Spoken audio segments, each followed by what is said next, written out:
Bonjour à tous et bienvenue sur To Be Your Joy. J'ai la joie de vous retrouver aujourd'hui pour cette capsule dans laquelle je viens faire les liens entre vos centres énergétiques, particulièrement au premier et au deuxième chakra, et vos hormones, votre système hormonal, et notamment comment vos hormones viennent impacter vos centres énergétiques, ce que vous vivez dans vos réalités et dans vos corps physiques, et également votre sexualité, comment vos hormones viennent impacter votre sex drive, votre rapport à la sexualité et votre libido. Bienvenue également à ceux qui découvrent la chaîne et qui ne me connaissent pas encore. Je suis Aurélie Enda, thérapeute énergéticienne, et je vous accompagne dans des soins individuels afin de vous aider à accéder à plus de joie, à cette joie véritable. Et ce deuxième chakra est au cœur, deuxième centre énergétique est au cœur de ma pratique, puisque c'est à ce centre vibratoire que l'on va ressentir les émotions, que l'on va se connecter à ces émotions au travers du corps physique. Donc, ce deuxième chakra, eh bien, il est d'abord impacté par un premier centre énergétique qui se situe à la base de votre colonne vertébrale, nommé premier chakra, qui est votre centre de la sécurité notamment. Et pourquoi est-ce que je démarre avec le premier chakra? Eh bien, tout simplement parce qu'il va insuffler cette énergie donc dans les autres centres énergétiques en allant vers le haut et donc par le deuxième chakra. Et il est fondamental que vous soyez en sécurité dans votre premier chakra. Et ce premier diagnostic au premier chakra est fondamental puisqu'il va être question de déterminer à quel niveau mon système nerveux va fonctionner. C'est-à-dire que le premier chakra va être en relation avec votre système nerveux et que c'est dans vos racines que vous allez pouvoir contacter donc la réponse que vous allez donner au stress. Donc, qu'on appelle communément fight, flight, response, c'est-à-dire que vous allez soit vous battre, soit fuir, soit vous paralyser, soit vous complaire à l'expérience. Et donc, c'est à ce premier chakra que l'on va déterminer quel est votre niveau de cortisol, qui est donc l'hormone qui va être reliée à votre niveau de stress, qui va donner l'information du niveau de stress qui est contenu dans votre espace corporel. Ce cortisol, il est extrêmement important puisque plus il va être élevé, plus vous allez avoir des réponses qui vont activer donc du stress, générer du stress dans votre espace. Il est question d'aller voir ce que la réponse au stress crée dans votre système et comment est-ce qu'elle impacte donc cette activation qui va augmenter votre niveau de cortisol, ce qu'elle crée donc dans votre capacité à vous concentrer, dans la manière dont vous allez vous auto-critiquer et dans votre degré de motivation donc pour effectuer ce que vous voulez réaliser. Et donc ce fight and flight activation, comme on dit en anglais, cette activation de cette réponse au stress qui est donc vécue au premier chakra et qui va être envoyée à votre système nerveux et donc à votre sixième chakra qu'on considère ici avec le mental. Eh bien, c'est justement cette hormone qui est notre baromètre et qui va donner le là. Et plus vous êtes en insécurité dans votre premier chakra, donc à ce centre énergétique, et plus vous allez avoir de cortisol élevé dans votre corps, et plus vous allez être en déséquilibre. Plus vous allez vous autocritiquer, et particulièrement chez le féminin qui va s'autocritiquer de manière plus importante et de manière plus longue que le masculin, et que vous allez comme être en recherche de la prochaine menace. Et dans cette recherche donc de menace pour pouvoir vous mettre en sécurité, eh bien, vous ne pouvez pas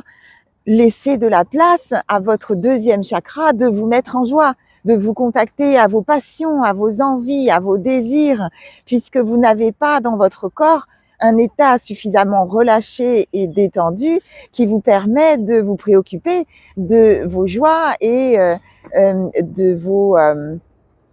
vos envies, de vos désirs, au deuxième chakra. Et c'est pour ça qu'on va parler également de sexualité aujourd'hui. Et par conséquent, eh bien, vous imaginez simplement quelqu'un qui est dans une insécurité et qui se fait poursuivre par un animal dangereux, eh bien, il ne va pas s'interroger, comment est-ce que je peux me faire plaisir là tout de suite? Qu'est-ce qui me ferait plaisir? Qu'est-ce qui me ferait envie? Non, on va tout de suite aller directement, donc comme sauter ce centre énergétique au deuxième chakra, le bypasser, on dit en anglais, you bypass the second,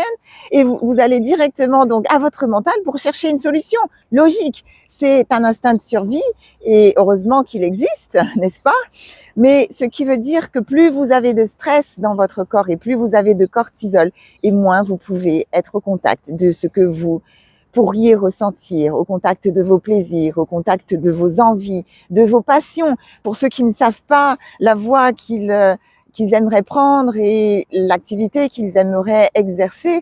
vous avez besoin d'abord de stabiliser votre premier chakra, et c'est toujours à ce premier chakra qu'on démarre dans les soins énergétiques, et pour vous apporter du calme, pour lâcher le mental, pour que votre énergie ne soit pas en déséquilibre, c'est-à-dire trop concentrée sur le haut, et que vous redescendiez dans vos racines et que vous preniez contact à vos jambes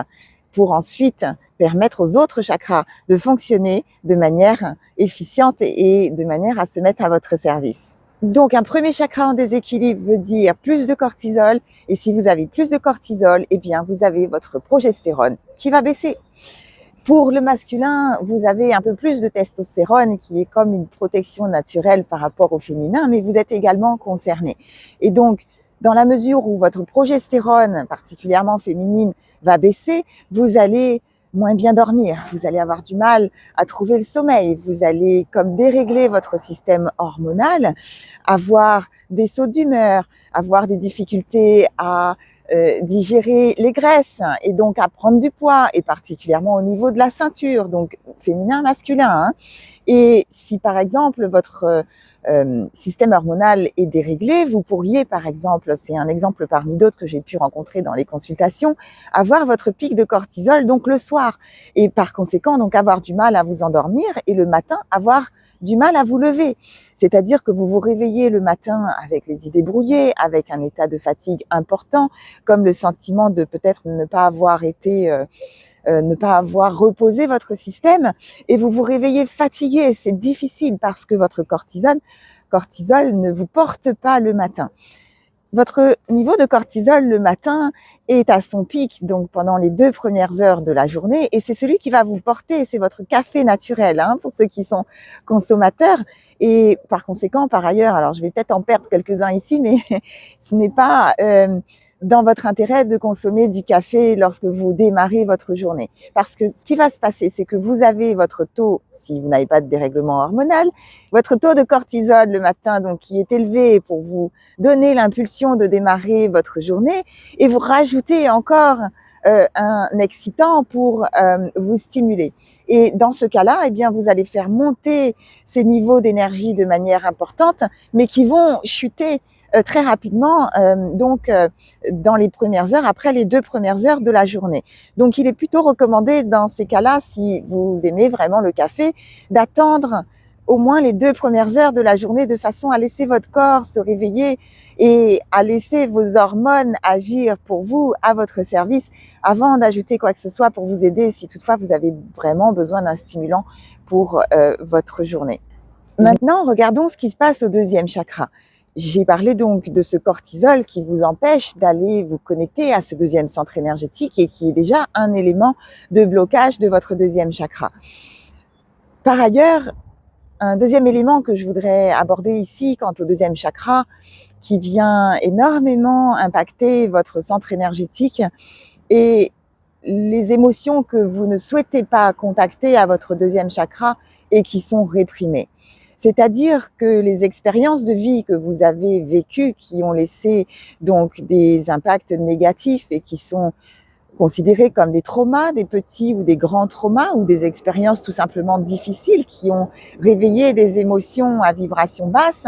eh bien, ces émotions, si vous vous coupez de les sentir parce que vous n'avez pas su les accueillir, parce que vous n'avez pas été accompagné pour les intégrer et les libérer de votre être, eh bien, elles vont se stocker et se cristalliser, pardon. Elles vont se stocker et se cristalliser à votre deuxième chakra et créer comme un blocage dans votre espace qui va en même temps vous empêcher de sentir toutes les autres émotions qui sont disponibles, y compris les émotions positives et donc les émotions de joie. Et par conséquent, eh bien, ce sont ces émotions particulièrement de colère qui sont réprimées à votre deuxième chakra, qui n'ont pas été exprimées, qui viennent vous amener à ne pas pouvoir vivre votre joie. Et c'est souvent très contre-intuitif parce que la majeure partie des clients que je reçois, ce que je vois toujours en soins, c'est que nous n'avons pas conscience qu'il y a des colères qui sont réprimées, qu'il y a des choses qui n'ont pas été exprimées, et par conséquent, eh bien, on a l'impression que tout va bien, et on vit les choses à la tête, en skippant le deuxième chakra, sans se connecter à ses émotions, et on vit les choses avec notre mental. Et par conséquent, on va, dans ces cas-là, souvent ne pas se sentir en vie, on ne va pas se sentir vivant, on ne se sent pas comme connecté à des émotions qui nous traversent et qui nous donnent des informations également, et on perd aussi notre capacité de sentir les choses qui sont peut-être justes ou qui ne sont pas justes pour nous. Et donc cette colère qui est réprimée à votre deuxième chakra, eh bien, elle va créer ce blocage à ce deuxième centre énergétique. Et pourquoi est-ce que l'on garde la colère bien souvent? Eh bien, c'est aussi parce qu'on n'a pas eu l'opportunité de savoir comment exprimer la colère, parce qu'on ne nous a pas appris quand on était enfant, parce qu'enfant, peut-être on était interdit de dire notre colère, ou qu'on ne savait pas parce qu'on n'avait pas les moyens de communication pour le faire. Et donc, d'exprimer la colère n'est pas sécurisé. Que par exemple, vous étiez dans un environnement familial où vous n'aviez pas le droit de dire si vous étiez en colère. Exprimer sa colère voulait dire peut-être contrarier un parent, peut-être générer de la colère en retour, ou de la violence physique, de la violence verbale, de la critique, du jugement, d'être rejeté, d'être mis de côté. Et donc, par conséquent, exprimer sa colère n'est pas sécurisé. Donc, on va bloquer. Et on ne va pas dire, et on va verrouiller également son cinquième chakra à la gorge, qui est en relation directe avec ce deuxième chakra et qui travaille étroitement avec lui. Et donc, eh bien, vous avez remarqué qu'on a déjà 3 chakras qui sont déjà en défaut et qui sont impactés. Ça commence à faire beaucoup. Et par conséquent, donc cette énergie ne circule pas dans votre espace corporel, dans votre espace subtil qui va concerner donc les corps subtils qui concernent votre être, votre aura dans sa globalité, et ne vous permet pas, eh bien, de vivre cette joie, tout simplement. À ce deuxième chakra va se vivre donc votre degré de vitalité, votre joie intérieure, votre feu, votre volcan intérieur. C'est votre feu de cheminée qui vous donne le fuel nécessaire pour donc vivre votre joie, et notamment donc l'ensemble de vos plaisirs, de ce qui vous fait plaisir, de vos désirs, y compris le désir donc relié à la sexualité. Et c'est là où on va parler eh bien de sex drive, de votre élan, de ce désir d'engager une activité donc sexuelle avec un autre être, un autre humain, et donc où on va parler de libido et de baisse de libido, et notamment donc de ce fléau malheureusement dans nos sociétés qui est cette observation eh bien que les niveaux de testostérone chez le masculin, également chez le féminin, sont grandement en baisse et vous impactent dans eh bien votre capacité à vivre des relations sexuelles épanouies et des relations épanouies tout court, puisque cela va impacter eh bien la relation que vous avez avec votre your special person, la personne qui vous accompagne. Alors, le désir sexuel est multifactoriel. Il y a énormément d'éléments à prendre en compte pour aborder ce sujet. Je vais essayer de résumer ceci donc en 4 éléments. Il va donc y avoir ce système hormonal dont on a parlé. Je reviendrai en détail. Il va être question de regarder ce qui se passe au niveau de vos neurotransmetteurs, de regarder votre lifestyle, la façon dont vous vivez votre vie, donc les habitudes de vie, et également donc la psychologie et ce qui se passe à la psyché qui impacte votre désir. Regardons donc du côté des hormones. Les hormones qu'il va être important d'observer et qui ont un impact sur votre désir sexuel et sur votre libido vont être la prolactine, les oestrogènes, votre thyroïde et la testostérone. Si par exemple votre testostérone baisse, votre libido baisse. Et ce qui va être important, c'est de regarder non seulement le niveau de ces hormones, mais également leur ratio. C'est-à-dire que, c'est le rapport et la balance entre les hormones qui va être important, et donc de trouver le juste équilibre pour que vous ayez des hormones qui viennent soutenir votre deuxième chakra et votre capacité à engager donc une activité sexuelle avec joie. Maintenant, regardons du côté des neurotransmetteurs. On va aller regarder votre niveau de dopamine, votre niveau de sérotonine. Si votre sérotonine augmente, votre libido baisse. Si votre dopamine augmente, votre libido augmente. Et si votre cortisol est trop élevé, votre dopamine baisse. Et donc, ces neurotransmetteurs dont je parle là vont être également importants et expliquent également les situations dans lesquelles vous vous trouvez donc en chute de dopamine et où vous allez chercher à l'extérieur, donc comme une compensation pour faire remonter votre niveau de dopamine et comme rechercher un effet buzz, quelque chose pour relancer cette dopamine dans le corps qui vous fait défaut à ce moment-là et pour vous aider comme à vous recontacter à une forme d'envie qui est ressentie. Et c'est cette baisse de dopamine qui peut, dans certains cas, vous pousser à aller chercher des expériences extra-conjugales, de sortir donc du couple et qui vont créer des trahisons dans les relations, qui vont vous amener à aller vous jeter sur la nourriture ou alors consommer des drogues pour faire remonter ce niveau de dopamine et cet effet buzz, ou de consommer des drogues pour essayer de trouver un relâchement dans le corps parce que vous êtes en tension et en stress avec ce niveau de cortisol qui est élevé. Donc, tous ces neurotransmetteurs et hormones sont en lien et vont évidemment être en relation également avec notre niveau, les choses qui sont vécues au niveau de la psyché et qui vont concerner donc la psychologie et donc la manière dont vous allez vous sentir dans la relation, les degrés de connexion que vous avez avec vos partenaires. Il y a des aspects donc qui sont liés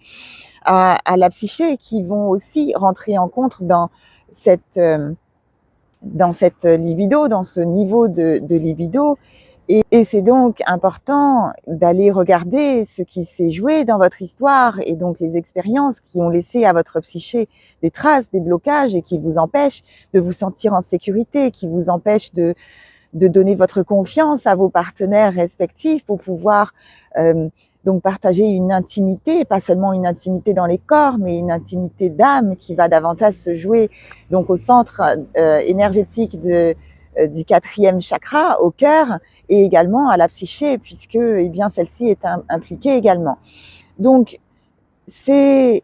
aspects, on va les travailler dans ces soins énergétiques que je propose, puisqu'on va justement libérer les émotions qui sont reliées à ces expériences difficiles qui ont été vécues et qui vous amènent à garder de la colère, du ressentiment, à vous sentir encore attaché à telle ou telle expérience parce qu'il y a encore des émotions qui sont douloureuses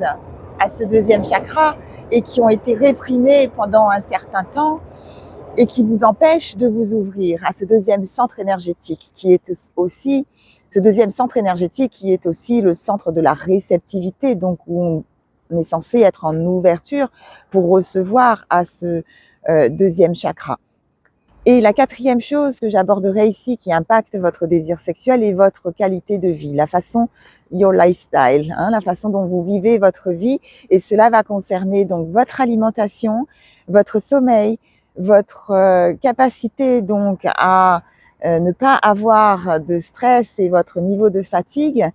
et également les exercices, donc l'activité physique que vous allez pratiquer pour pouvoir réguler cette dopamine, notamment ces neurotransmetteurs et ces hormones. Donc, dans mes accompagnements, dans la mesure où ma pratique est holistique, on prend en considération tous ces éléments. Il est important que votre nutrition soit adaptée à vos besoins, de manière à ce que vous ayez suffisamment donc de ressources qui sont apportées au corps physique, qui puissent avoir donc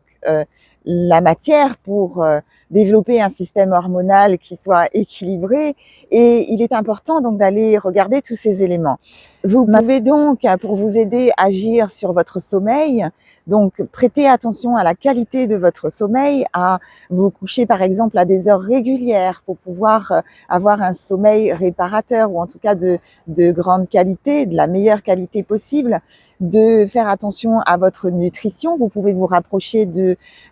nutritionnistes et naturopathes pour vous aider dans cette tâche si vous en avez besoin. Et aujourd'hui, je viens vous parler, donc tout à l'heure, j'ai parlé du niveau de stress et donc des expériences qui vont laisser votre espace corporel et vibratoire dans un état de stress et d'hypervigilance à votre premier chakra, avec cette réponse qui est donnée au stress de fight, flight, response. Et donc, je vais m'arrêter là précisément sur le mouvement et l'exercice que vous pouvez donc pratiquer pour pouvoir apporter un soutien et trouver un équilibre donc dans tous ces systèmes dont je viens de parler. Je viens vous parler d'exercice physique car cela me paraît être une manière très saine de pouvoir donner une réponse et de trouver une solution donc pour aller vers cet équilibre, et particulièrement parce que j'observe souvent dans mes séances que il y a d'abord une absence d'exercice, et d'autre part, si certaines personnes pratiquent donc une activité physique, elles ne pratiquent pas particulièrement l'activité physique de la manière qui est la plus bénéfique pour elles. Je m'explique. Lorsqu'on parle d'hormones, il y a évidemment un critère d'âge, puisque notre système hormonal va évoluer avec les années, et notamment on le sait particulièrement chez le féminin au moment de la ménopause, mais malheureusement bien souvent on attend beaucoup trop tard pour commencer à agir sur ce système hormonal. Et dans le passé, les générations constataient des changements autour de 40, 45 ans, et cela a changé dorénavant parce que nos vies ont changé, parce que les perturbateurs endocriniens sont beaucoup plus nombreux et ont un impact beaucoup plus tôt sur notre espace corporel. Et par conséquent, il est important de mettre en place donc des outils, des choses pour pouvoir ne pas attendre ce changement, ou en tout cas qu'il s'installe, mais de commencer à construire un état donc qui va favoriser la régulation de ces hormones. Et donc l'exercice est, selon moi, extrêmement important et efficace.